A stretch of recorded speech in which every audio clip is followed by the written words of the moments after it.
Welcome to Everything is Final Fantasy. I'm Ira Kreisman. And I'm Drew Kreisman. And on this episode, Magic the Gathering is again Final Fantasy. On the last episode, we talked about a lot of the cards representing Final Fantasy VII.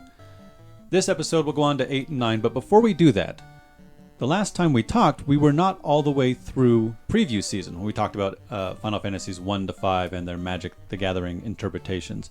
So now that we are, we're going to go back and talk about a few here and there for 1 through 5, and then get on to 8 and 9, and then we'll see what the day brings. Sure. I like that.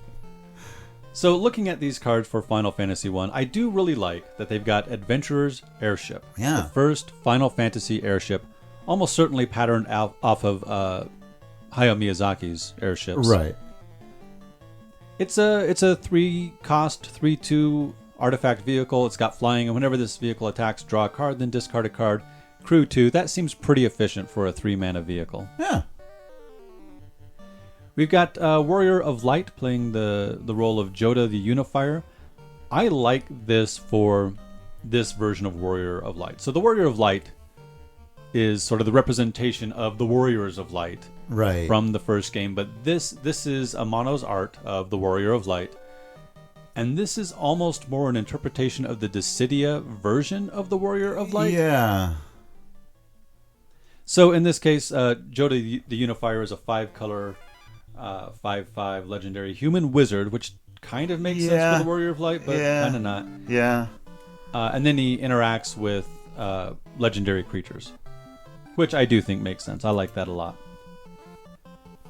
All of these 6 original classes get artifact equipment with job select, so you put a 1/1 colorless hero creature token onto the battlefield when you play the artifact, then you attach that artifact to it. So a Monk's Fist, for example, is a 2-cost, so it gets +1/+0 and is a monk. So you get a 2-cost 2/1, which isn't great, but if the creature dies, the artifact sticks around, so not bad. Red Mage's Rapier. Equipped creature has, whenever you cast a non-creature spell, this creature gets +2/+0 until end of turn, and is a wizard in addition to its other types. Yeah, not bad. This is one of the few Red Mage representations in the entire set, which is a bit of a bummer because I love the Red Mages. Yeah. I think we talked about Starting Town and Town Greeter, but also Thief's Knife. So we get all 6 classes. That's pretty cool. We get depictions of each one of the classes in a more modern setting. I always am a sucker for seeing like those old 8-bit or 16-bit animated characters in a different art style, and all different kinds of art styles. So I'm digging the monk here. I love that the thief has the blue hair. Yeah. That's really cool. I mentioned when we talked about it last time the red hair for the warrior and the white mage. I like that some things are changed and elaborated upon, and then some things are just so iconic that, you've got the red mage's iconic hat and cape and the rapier and the whole thing. It's like, why is there not more of this? Moving on to Final Fantasy II. We got the Behemoth. It's specifically the Colosseum Behemoth, the one that you fight when you're trying to rescue Princess Hilda. I think that's neat. They could have, one of the things that they've mentioned in interviews, Mark Rosewater talked to Gavin Verhey about how you choose which cards, how you choose which creatures or events or characters to include.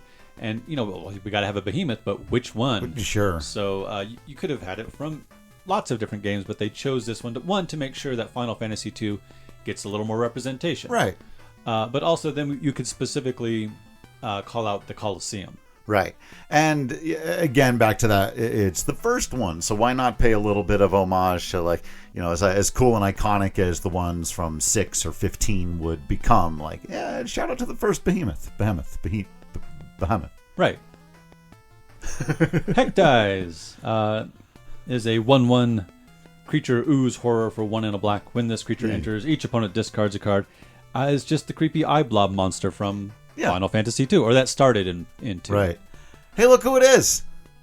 It's Minwu. It's Minwu! We got 2 Minwus. We did ask for Minwu, and we got Minwu, so thank you. So one playing the part of Mangara the Diplomat, and then one just Minwu the White Mage. For 3 and 2 white, you get a 3/3 legendary creature, human cleric, vigilance, lifelink, and whenever you gain life, put a +1/+1 counter on each cleric you control. Whoa. That seems like a pretty good cleric typal card. I almost read it too quickly ahead of you and thought it was just a plus pawn on any cleric you control. It said each cleric you control. Damn. Cleric army.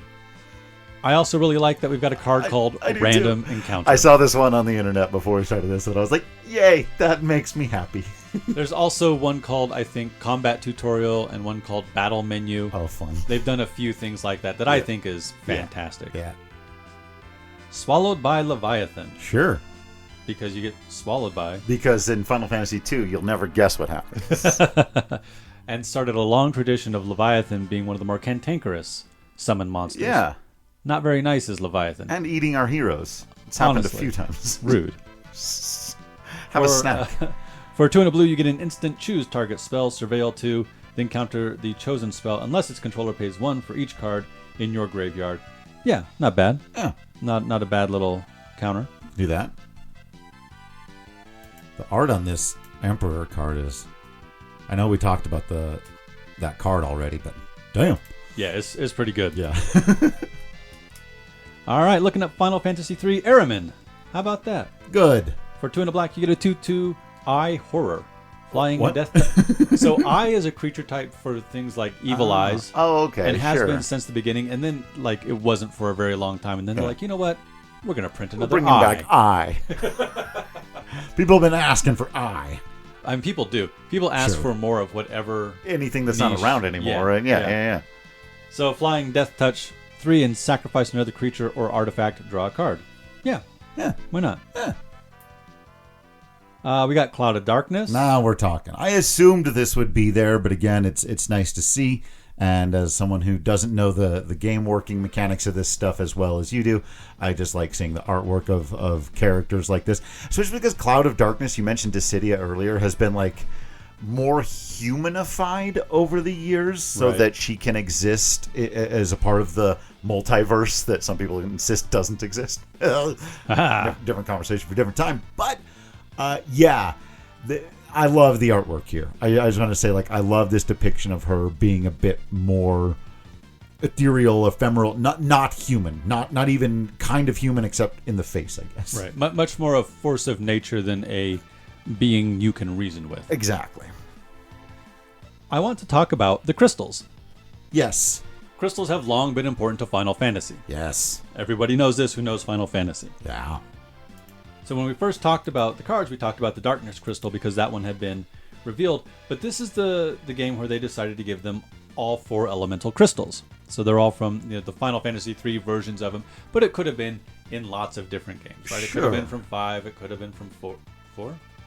Yeah, it could have been from 4. But my brain short-circuited for a moment. Blow them up, but yeah. So anyway, we've got the Earth Crystal in green, the Fire Crystal in red, the Water Crystal in blue, and the Wind Crystal in white, with the Darkness Crystal being in black, all of which makes perfect sense for Final Fantasy, and I think for Magic the Gathering.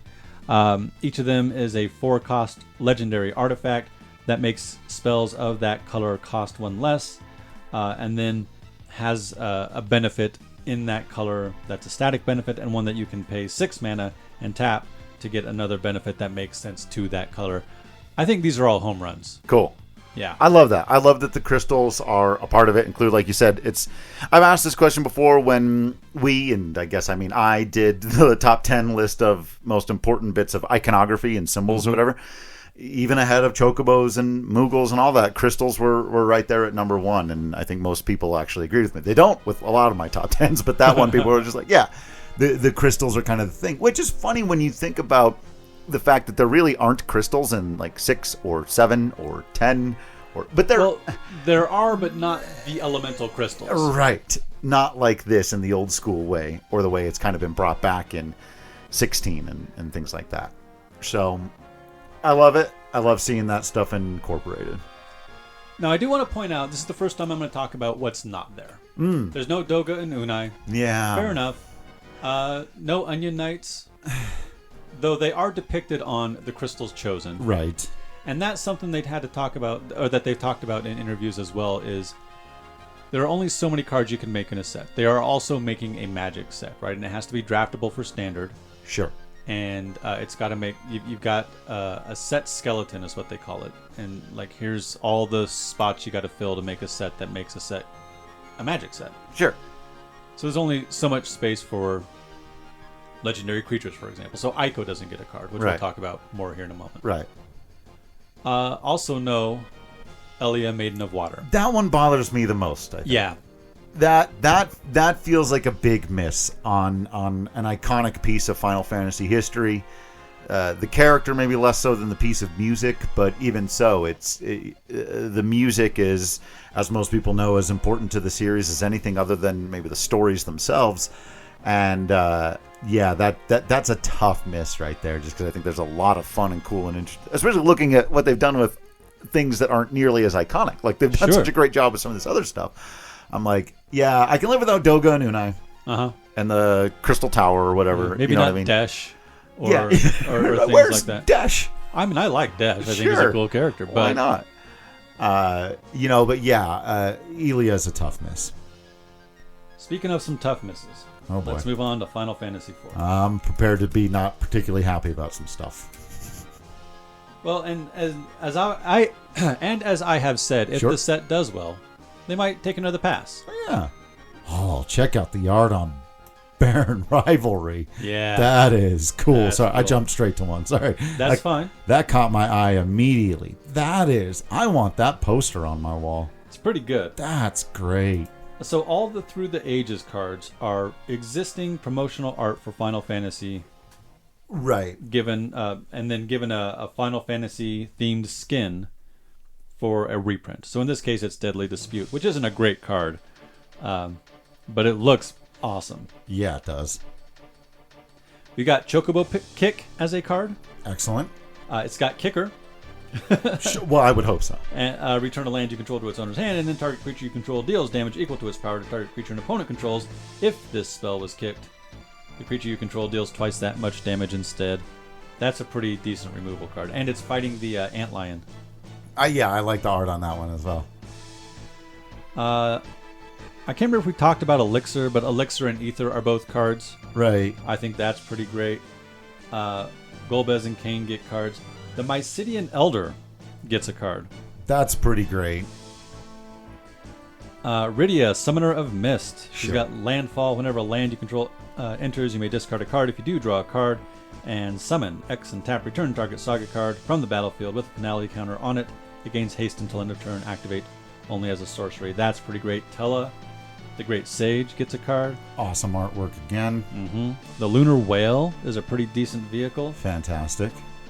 Now, what's not here, Yeah. no Palom and Porum. Yeah. They are depicted on I was going to Porum's say. Silence Magic, Yeah. but no Edward, no Edge, no Fusoya. Ah. Yeah, No Yang? no Yang. No Yang's wife with a frying pan. Not even depicted in something like we got, like you said, not an Onion Knight card, but no Onion Knights. There's a lot of great Final Fantasy IV stuff that is just missing here. Yeah, so most of the main cast. That's kind of Yeah. wild to me. That Yeah. no Edge, no Yang, no Edward. And saying that, there are over 500 Final Fantasy cards. Yeah. Right, so that's the balance I keep thinking about. Right. Why not this? Why not that? Well, because they're making a set. They're not just printing all the coolest moments and characters and Right. items and such. Playing through Theater Rhythm, I kept being like, "Oh man, they didn't include this song. They didn't include that song. They didn't get this." Dude, there's 500 pieces of music in this game. Like, I know, but they left out some really good stuff. And then they gave me 10 versions of Battle on the Big Bridge. Sure. So there's a little bit, there's some things I'm sure if I really wanted to, I could go like, you didn't need that. You could have given me Edge. Well, and it's also worth remembering that we don't have their market research. Sure. So I think you and I know 7 and 14 Sure. are the biggest hits. Right. And so they're going to get the most attention because it's going to bring in the most whatever. Yeah. But they also dug for Commune with Beavers in Final Fantasy II. You know what? Right. So there is a balance to be had there for sure. Looking at Final Fantasy V, so no Ferris, no Lena, no Golov, no Kryl. But, for example, Ferris is depicted on Coral Sword. At least Ferris is there. Again, that might be my biggest frustration to this point of all the first 5 is no Ferris is bad. I need a Ferris card. Yeah.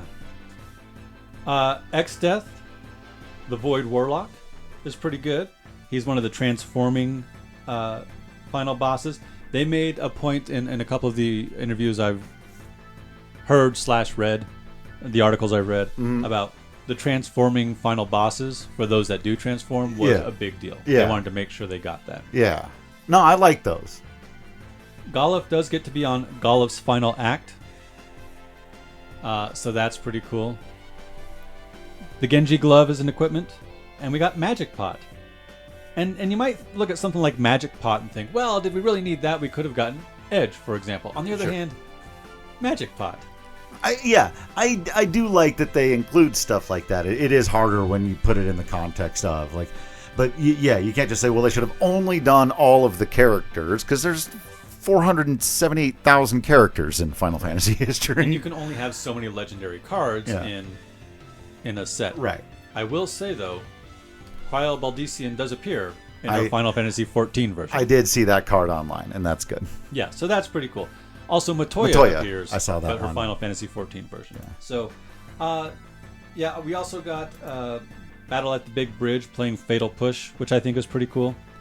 We got Galakat. Yeah. That little silly winged cat monster. Why not? Sure. All right, so shall we move on to Final Fantasy? Final Fantasy VIII. Yeah, I think that's most of the stuff that we missed and/or they missed. Aha. You jerks! No, I'm kidding. It's like, look at all this awesome stuff we have. Let's complain about what we didn't get. Let's complain about the few things we didn't get. So we're going to get a Renoa card who creates an Angelo token. Yes. So I want to start by talking about the Angelo tokens. We're going in alphabetical order. Just a 1/1 legendary green-white dog. Beautiful. Great. And just great art. Running through the field. That very specific field. Yeah.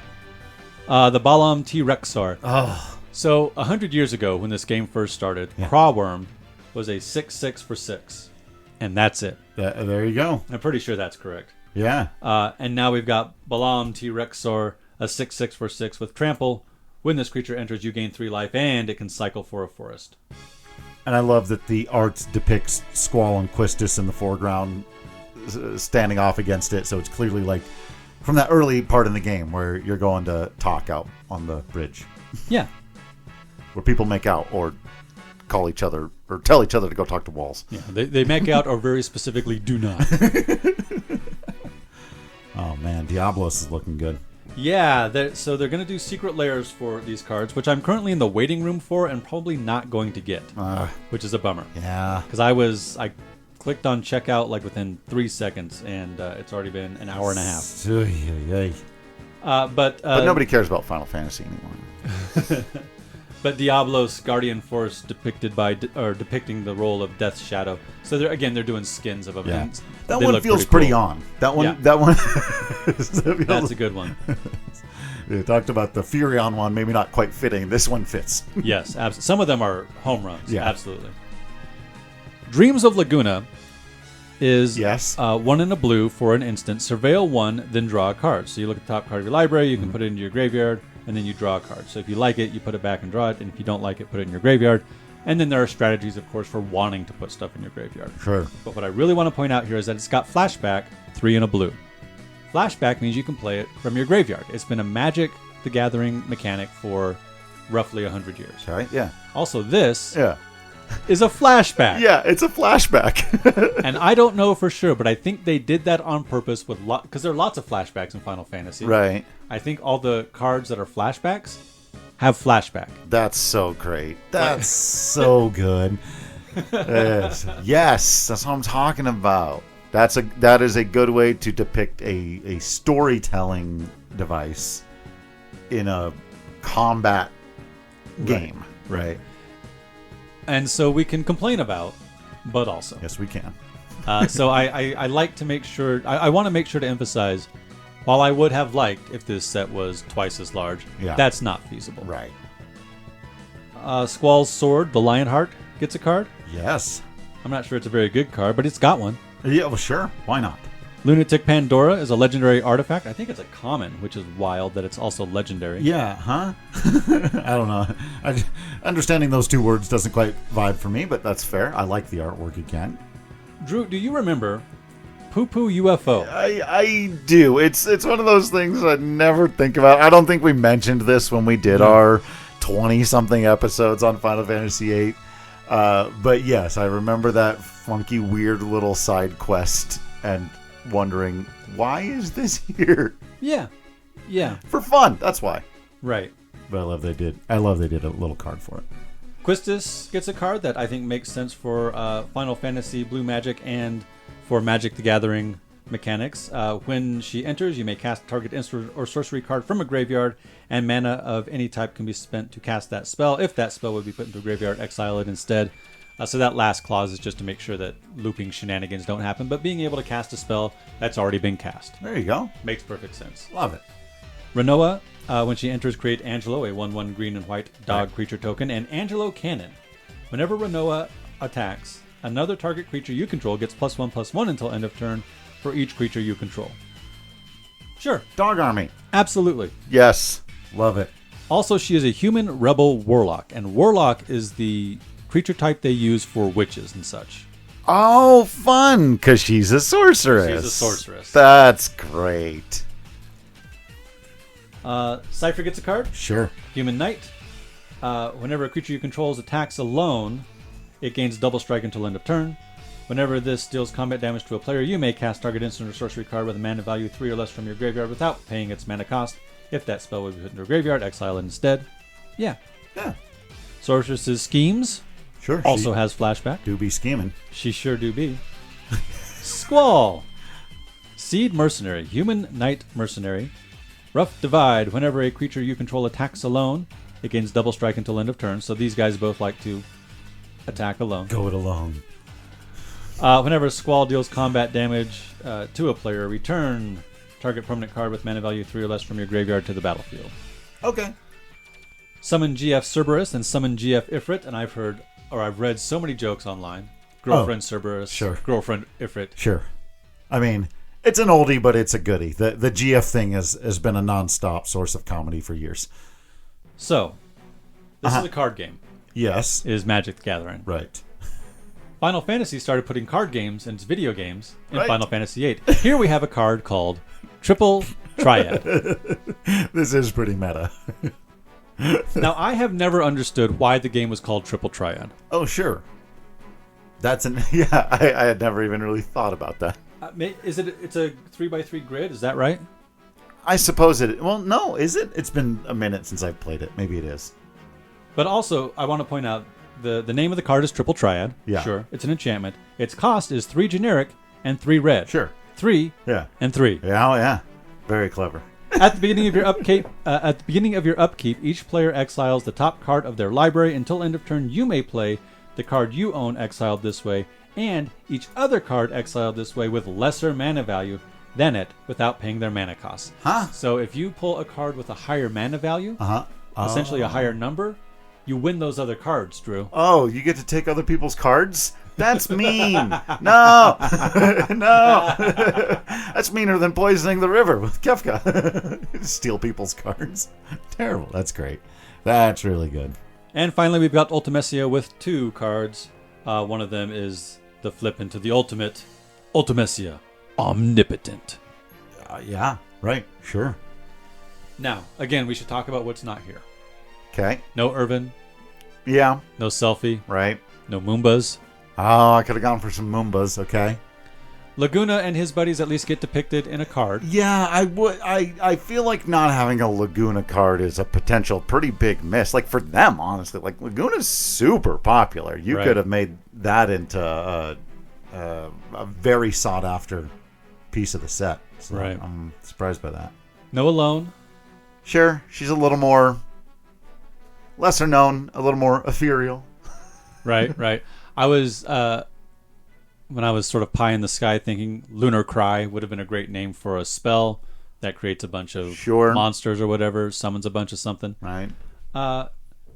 So again, things we could have had. What's the name of the guys that become Moombas? The yellow guys. Norg. Is Yeah. we just talked about this. I know what was the name of those people? The Shumi. Shumi, yes. Right? Yes. I think. Yeah. Gosh, I hope so. Yeah, could add some Shumi or just Norg. Norg. Norg would have been a weird one to include, but the whole game's weird. You can't. The whole game's weird. So But there are only 31 cards representing Final Fantasy VIII. Yeah. And fair enough. Like I said, I think Laguna's the biggest miss there. The other main characters, we kind of talked during the game about how they aren't as standout as I'm more bothered by no Ferris, no Edge, no Young than I probably am by no Selphie and Irvin. But Laguna? Come on. Well, I mean, he might be the most popular character in the game. He is, and his character arc especially is really popular. Yeah. All right, let's talk about Final Fantasy IX. 34 cards representing Final Fantasy IX. First up, because his name begins with an A, Sure does. Adalbert Steiner. Yeah. For 2 mana, you get a 2/1 Human Knight lifelink. This gets +1/+1 for each equipment you control. And because equipment is so important to Final Fantasy IX, I think that makes an awful lot of sense. Yeah, I really like that. And I like that it makes him kind of a leader of a lot of the general Final Fantasy. It fit well with a lot of the 1 characters as well, right? And all their equipment and all that stuff going on. Right. So, I think there's going to be a really good red-white equipment deck to be made out of this set. yeah. Cool. I'm looking forward to trying to make it. We got the airship crash Yep. in Evil Forest. In the evil forest. Beatrix, Loyal General. Hell yeah. So Steiner costs 1 and a white. Beatrix costs 4 and 2 white. Yeah. She's better. She's a 4/4 human soldier. Soldier, not a knight. She's got vigilance, and at the beginning of combat on your turn, you may attach any number of equipment you control to target creature you control. So still equipment based. Yeah. No, I like it. Black Waltz number 3. Yeah, interesting choice, and yeah, good. The artwork for the Black Waltz always looks. Yeah, it's pretty good. It's hard to mess that up. And they didn't do Black Waltz numbers 1 and 2, which is probably fine. They don't Yeah. have near as much impact. Right. And I do like that the Black Mages of 9 don't have a race creature type, just the job creature type, Wizard. Yeah, wizard. Interesting. 2/2 Flying Death Touch. Whenever you cast a non-creature spell, it deals 2 damage to each creature you control. And the red-black archetype is going to be essentially Black Mage Tribal or Typal, and just get as many of these, because the Black Mage tokens deal 1 damage to each creature and opponent, or Yeah. one damage to something, to a target when you cast a non-creature spell. So yeah, that's really cool. Yeah. The bomb. We got Yes. Blazing Bomb. Yes.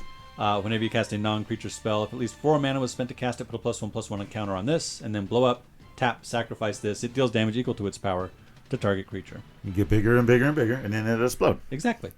I get it. We got the cargo ship from the town of Dali. Yeah. Choco, Seeker of Paradise. Yeah. The Chocobo you can learn to summon from the Chocobo Forest. It's a legendary creature bird. That's And pretty cool. It's not a summon, which is interesting. Like some of the other summons in the... Yeah, well, there is a summon Chocomog that we talked about right. With for 7, I think. Yeah. But in this case, it's the steed. And I thought that there is a mechanic for like saddling creatures, and they didn't do that for interesting. any of the Chocobos. Ah. The Chocobos have a landfall theme instead, which I think makes sense because they're always running around the land. Yeah. See, we got just cornered by black mages, which is definitely a thing that happens in the game. Yep. That's intense artwork too. I like that. The crystal fragments transform into Summon Alexander. Oh, cool. That's pretty cool. And then Summon Alexander, the first 2 chapters are prevent all damage that would be dealt to you, to creatures you control this turn. And the third one is tap all creatures your opponents control. So just a big protection guy. Cool. Excalibur the Second. 2. I never got this equipment. Me neither. It seems like it's a major pain in the neck to get. Yeah. But it's a pretty good equipment. So maybe this is the one and only time I'll ever be able to play There you this go. equipment. That's why these Elseworld sales can be nice. Like, Right. I never went back and got that thing. So whenever you gain life, put a charge counter on Excalibur the Second, Excalibur 2. Equipped creature you control, equipped creature gets +1/+1 for each charge counter on it. That seems like it'll be in a dedicated life gain deck. Soul Sisters is one of those Nice. dedicated archetypes. I think that'll be pretty good. Fire Magic. We talked about tiered spells for the limit breaks. Right. Fire Magic, I think Restoration Magic, and Ice Magic all get this tiered Cool. treatment. So for 1 red and no more, you get Fire. Fire Magic deals 1 damage to each creature. For 1 red and 2 more, you get Fira. Fire Magic deals 2 damage to each creature. And, to each creature. And then for red and 5, you get Firaga. Fire magic deals 3 damage to each creature. That's pretty good. Seems pretty good. We got a forest, I think, depicting evil forest. Evil. Freya. I gotta say, this Freya card is not real exciting to me, but because she creates mana, it might be better than I think. And I think in that red-white equipment deck, she'll be good. Okay. So for 1, you get a 1/1 legendary creature, Rat Knight. She's got jump during your turn. Freya Crescent has flying. And tap, add red. Spend this mana only to cast an equipment spell or activate an equipment ability. So turn 1, playing Freya. Interesting. And then turn 2, you've got 3 mana to maybe cast an equipment. Seems not bad. Yeah. I hope it's a good card, and because I like her so much, and I feel like she is. I called her the most underrated character in the game when we started out, and Right. This feels like a little bit maybe potential furthering it. I see a 1/1. I'm not a Magic the Gathering genius or anything, but I see she's a 1-cost 1/1 character, and I go, hey, hey. But maybe she's super useful, so that'd be cool. There's a frog token Yeah. because spells will create creature tokens, and in the background of the frog token, Quita with a big old fork.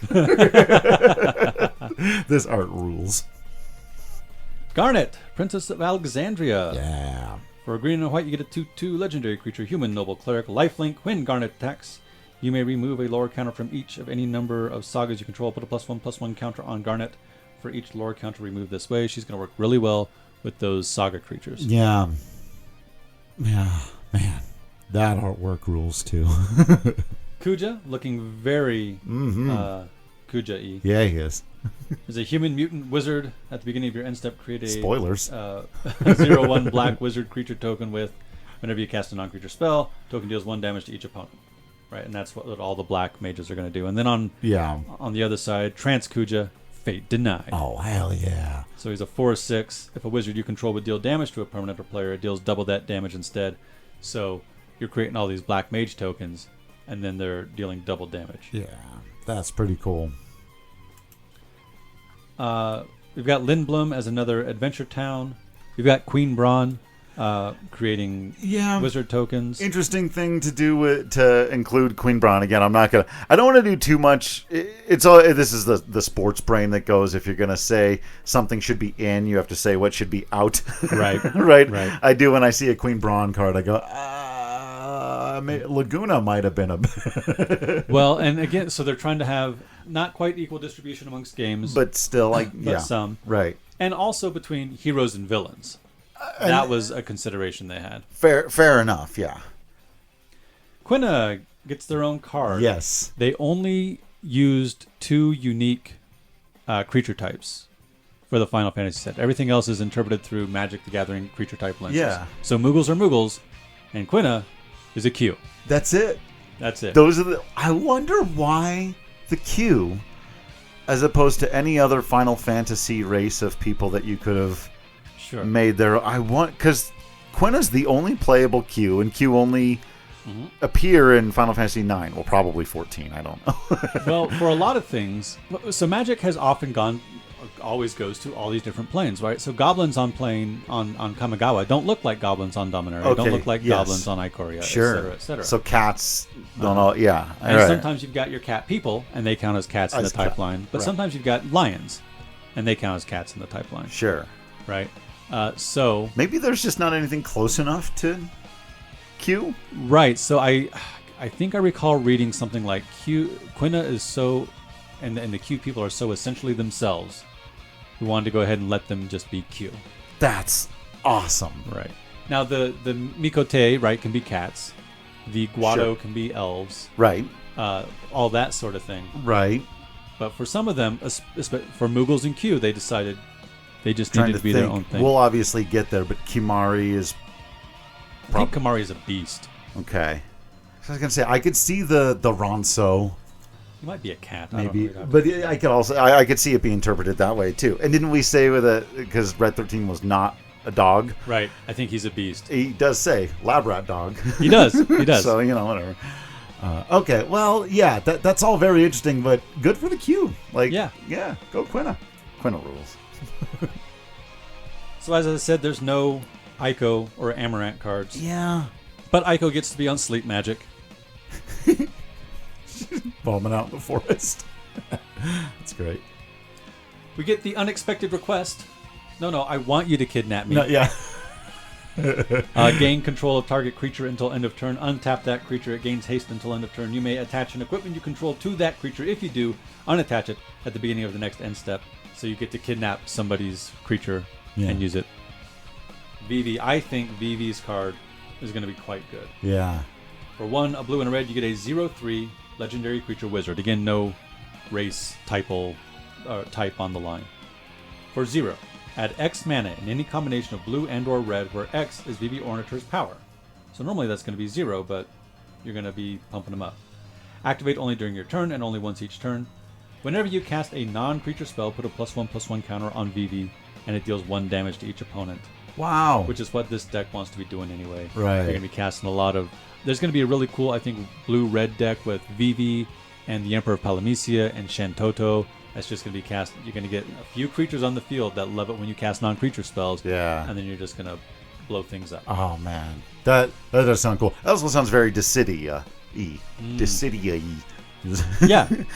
What you just described. That's awesome. I love the artwork on this card. This is one I've seen going around. This is obviously a very popular early one out there on the internet.